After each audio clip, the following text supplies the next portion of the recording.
पहले एक एरिया है महिपालपुर एयरपोर्ट के पास में। अब 3-4 वीडियो देख लेते हो ना तो आप समझ जाना कि मोटी मोटी बाहर की तरफ से ये वाली बिल्डिंग कैसी दिखती है, पार्किंग वार्किंग की क्या सुविधा है।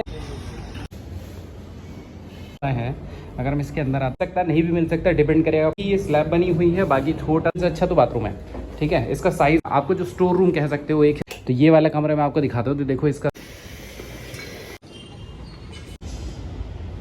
कई दिनों बाद अभी सावन स्टार्ट हो गया, यानी आज के दिन से सावन स्टार्ट है। आज सोमवार का दिन है, सोमवार का। आज की डेट में जो रूम वाला कॉन्सेप्ट है ना, वो बहुत लोगों को पसंद आया, तो उसको ही कंटिन्यू करते हैं अपने डेली व्लॉग के साथ में। आज मैं आ गया हूँ गुड़गांव की तरफ, यानी गुड़गांव से थोड़ा सा पहले एक एरिया है महिपालपुर एयरपोर्ट के पास में। आप में से कोई भी अगर दिल्ली में जॉब करता है या फिर एयरपोर्ट वाले एरिया में काम करता है या फिर आप गुड़गांव की तरफ साइबर हब में वगैरह में काम करते हैं ना, तो उसके लिए ये जगह बेस्ट है, कम पैसे में अच्छा आपको रहने के लिए। अब मैं चलो आपको ना, ये एक घर है, आप फ्लैट के जैसे ले सकते हो, रूम के जैसे ले सकते हो। तो मेरे कुछ मित्र हैं जहां मैं अभी खड़ा हूं ना, उनके घर में तो मैं आपको ये दिखाता हूं, तो आपको मोटी मोटा एक आइडिया हो जाएगा। लगभग सिमिलर से ही ये रहते हैं मकान वगैरह।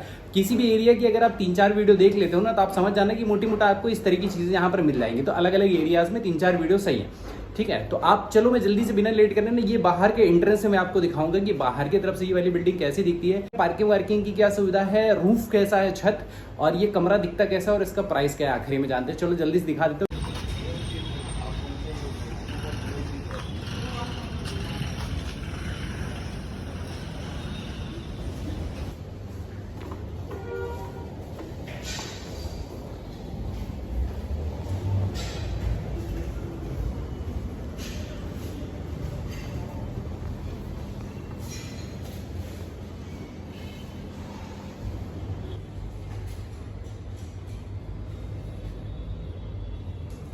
तो देखो, जो अपने मित्र का यहाँ पर कमरा है ना, वो ये वाला है।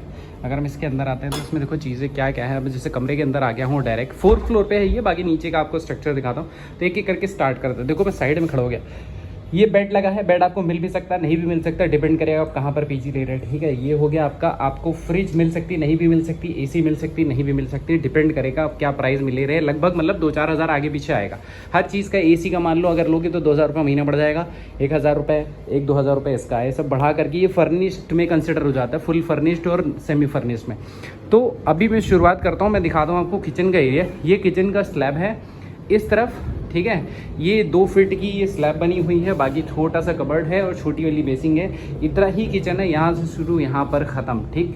ये किचन का एरिया हो गया इतना, ठीक। अब ये बाथरूम वाला एरिया है।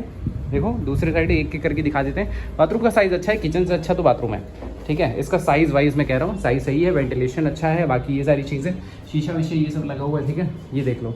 अब मैं दूसरा आपको जो स्टोर रूम कह सकते हो, एक छोटा सा, या फिर आप इसको भी काम में ले सकते हो, इतना बड़ा तो साइज़ का है ये। तो ये वाला कमरा मैं आपको दिखाता हूँ। तो देखो इसका साइज़ क्या है। ये किचन के, इस कमरे के, बाथरूम के, किचन के अलावा ये वाला है। ये स्टोर रूम आप बना सकते हो जैसे आपको जैसी ज़रूरत हो। लड़कों का कमरा है भाई, इससे ज़्यादा साफ़ सफाई आप एक्सपेक्ट नहीं कर सकते, इससे ज़्यादा तो नहीं मिलेगा, ठीक है। ये चीज़ें हैं।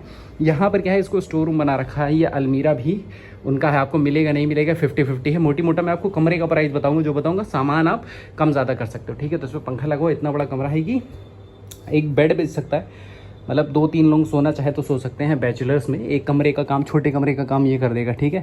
लाइट बंद कर देते हैं यहाँ पे। अब मैं आपको दिखाता हूँ, इस कमरे में बालकनी भी है। तो बालकनी वाला जो एरिया है ना, वो किस तरह से है, वो बालकनी वाला एरिया इस तरह से। सामने बिल्डिंग बन गई, पहले नहीं थी, तो ये बालकनी का एरिया है। देखो इतनी बड़ी अच्छी खासी साइज़ की बालकनी भी है।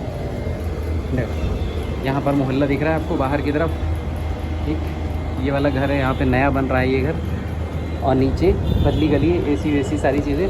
हम हैं अभी 4th फ्लोर पे, ठीक है। तो ये आपस से अपना कमरा है अपना। तो हम कमरे की तरफ अगर वापस जाएं तो ये कमरा इस तरह से दिखेगा यहाँ से, ठीक है। ये किचन हो गया, एक्स्ट्रा रूम हो गया आपका, स्टूडियो रूम, स्टोर रूम कुछ कह लो, किचन हो गया आपका, ये कमरा हो गया और आपका ये बाथरूम है। और ये मैंने आपको दिखाया क्या, ये दिखाया बारजा। बाकी सामान के लिए बता देता हूँ, मैं सिर्फ कमरे का प्राइस बताऊंगा। सामान सेमी फर्निश्ड और फुल्ली फर्निश्ड में आता है, तो जो चीज़ आप ले रहे हैं उसका प्राइस कम ज़्यादा हो सकता है, ठीक है। तो आप अपने हिसाब से कम ज़्यादा करना, मैं रूम वगैरह का प्राइस बताऊँगा।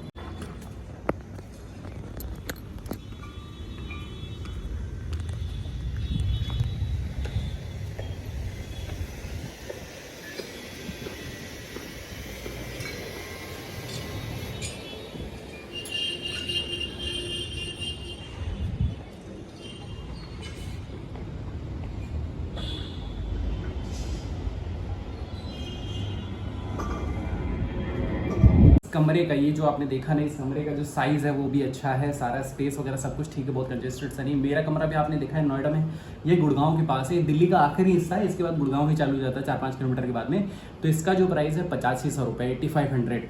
इसमें ना बेड इंक्लूडेड है, ना फ्रिज है, ना आपका AC है, किचन का सामान भी आपको खुद लेकर के आना है। तो ये आपको सिर्फ कमरे का मैं प्राइस बता रहा हूँ। कमरा मतलब जितना दरवाजा खोलने के बाद आपको स्पेस मिला, बाथरूम एक्स्ट्रा कमरा आपका ये और आपकी बालकनी 8500 रुपये है, 8500 रुपीज़, ठीक है, कोई कन्फ्यूजन नहीं। 8500 रुपये। कहीं पे आपको डिपॉजिट देना पड़ सकता है 50%, कहीं पे आपको 1 महीने का एक्स्ट्रा देना पड़ता है। रेंट एग्रीमेंट बनता है, रेंट एग्रीमेंट के बारे में थोड़ा वीडियोस वगैरह देख लेना, समझ आ जाएगा आपको, वो बनता है। उसके बाद ये आपको रहने के लिए दे देते। शांति है, सुकून है, ज़्यादा लोग नहीं है यहाँ पर। ज़्यादातर जो एयरपोर्ट में काम करते हैं या इस एरिया में काम करते हैं वहाँ के लोग रहते हैं। तो आगे आप कहाँ की वीडियो देखना चाहते हो मुझे ज़रूर बताना। उम्मीद करता हूँ ये वाली वीडियो आपको पसंद आई होगी। फिर मिलते हैं अगली वीडियो में और अगले लोकेशन पे आपको मिलता रहूँगा। वीडियो देखना और लाइक करना, शेयर करना जिसको भी ज़रूरत है।